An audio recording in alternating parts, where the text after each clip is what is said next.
Hello again, folks. So this weekend, something kind of surprising happened. I did not have anything to do, which is the first bit of surprising news. I had an entire weekend to have fun, which was fantastic. But what was really surprising was that midway through on Saturday, a raging storm developed. Just out of the blue, skies darkened, thunder, and we ended up getting a torrential downpour, flooded some streets. And in the midst of it, I decided to come down here and play with some stamps because what better way to avoid, uh, you know, unpleasant weather than by playing with stamps? And I decided to go through this album that I opened on my channel a week or so ago. This is by far and away the best find I've ever made while hunting for stamps. And I did use that eBay trick that I have explained in a previous video. I will put a link in the description below. So just another PSA for you, public service announcement. Fines are out there. This is proof. So, it's storming, it's raging outside. I come down here and I go through this and I find the gems and I pull them out and I get them ready for their next step in my storage process. And when I had gone through every page, I walked outside and lo and behold, there were blue skies. And I had an entire day of absolute gorgeous weather. It had cooled off. It was beautiful. And so Silk Jr. and I went for a bike ride. I went and played disc golf with some buddies. It was just fantastic. And, the whole time I'm thinking, well, ain't that the bit of life, right? When the storms come, you just kind of hunker down and then wait them out. And on the other end, when there's blue skies, you go out and enjoy and breathe deep. So, just a little reminder, if the storms are in your neck of the woods, just give it a minute. So I thought that I would take you through what I found in here because it's amazing. I know I have opened several albums like this on my channel, and I haven't returned you to them to show my process, and so this is kind of a follow-up for this special album. And once again, like I said in the original video, and there's a link in the description to that too. So if you've yet to see that video, watch it first because spoilers ahead. So like I said in that video, clearly this was stored in a basement. This is mildew E. It's not too bad. And the stamps that I took out were absolutely fine. So, but it meant that I had very little quarrels with pulling stamps from here. And so here is the result of what I called the greatest stamp collecting success of my career. The first stack I'm going to show you, as I have described previously, I use a system for storing my duplicate stamps that are of high catalog value, and I use a card system along with top loaders. So that's what these are. These are duplicates that I already have in my collection that I pulled from that album. This, by the way, was the stamp that I saw in one of the pictures that got me to spend $38.50 for that album. So that's my investment, $38.50. And it was because of this stamp. And here are the ones I found. This is a beautiful stamp. It's got a nice cancel, nice fancy cancel. It is a little off-centered.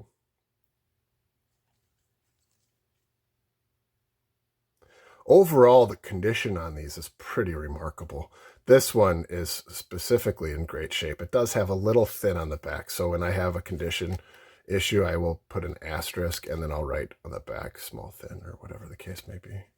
But that's a very nice stamp.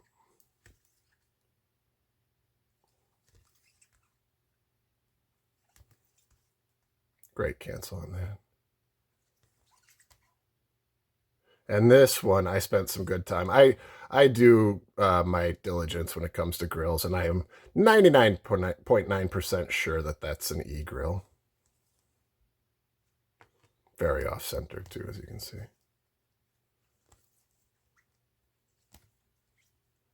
Nice. I did check for a watermark, and there was not one on there. This is a great stamp. I mean, it's not the highest catalog value, but the condition is great.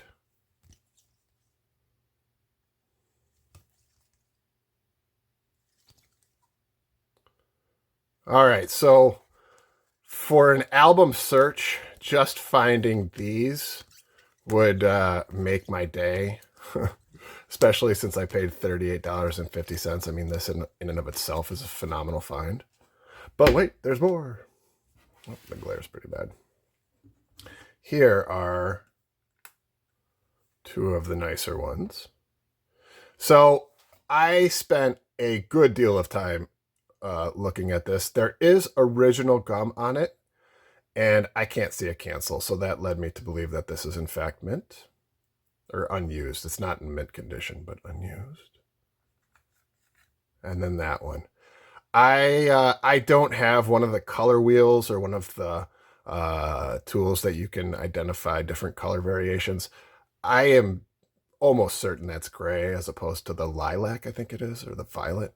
And so I put a note on the back that I am calling it gray. If it is the violet one, it's a little less, but it's still a very nice stamp. And as you could tell, it's in really good shape.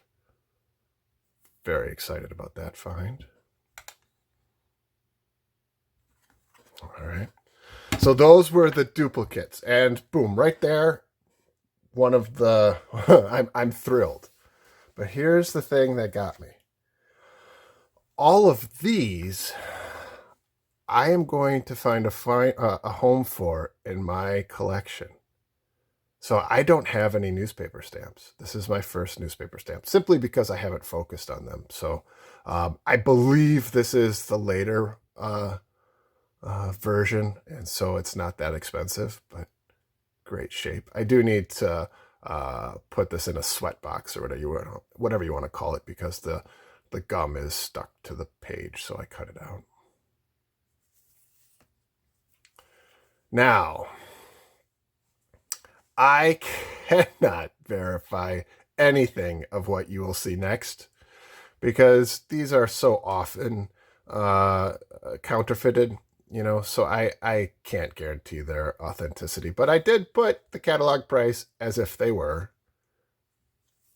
and you'll see some, that would be nice if that's authentic.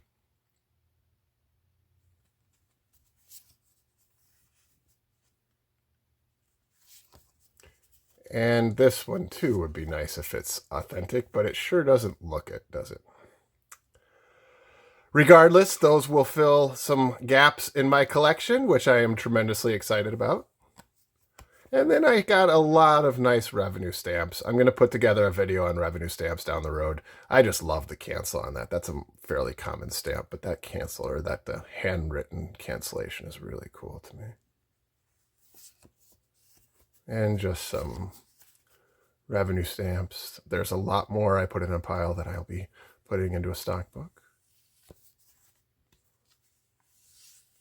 Now, I went through the cut squares, and I did my best to identify. I did stick with where they were identified in the book already, is the different numbers, and I do believe they are real, but I need somebody who is an expert in cut squares to identify those. But here's what I think. I think this one really is the third, the U3. I really do. I have measured it. I have looked closely at it, but I am not an expert on cut squares, so. And I love the cancel on that so much. Same with that one. 1853, how cool. And here are some more that I do not have in my United States album, and now I will.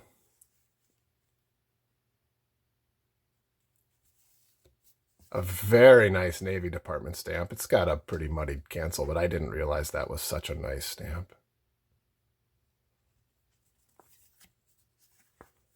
And another very nice War Department stamp. And that nice little part of a cover. So there you go. I am absolutely floored at the number of stamps I found in one $38.50 album that I need for my personal collection. When it comes to album searches, I get excited when I find 3 or 4, maybe 1. But I mean, look at this. It's just absolutely phenomenal to me. And that is what it's ultimately about for me. I am a collector of stamps because I love them. I am not a collector of stamps because of monetary reasons, though I do think it's interesting to make note of. And here's the total. Now, this includes those that I'm not all that confident in, so it's inflated potentially. But I mean, for the $38.50 album, I am absolutely over the moon. And once again, I found it using a trick that I have shared on the channel before. Check out the link in the description. These finds are out there, my friends. If you like today's video, please go ahead and like it and do subscribe to the channel. It means a great deal to me. And until next time, take care.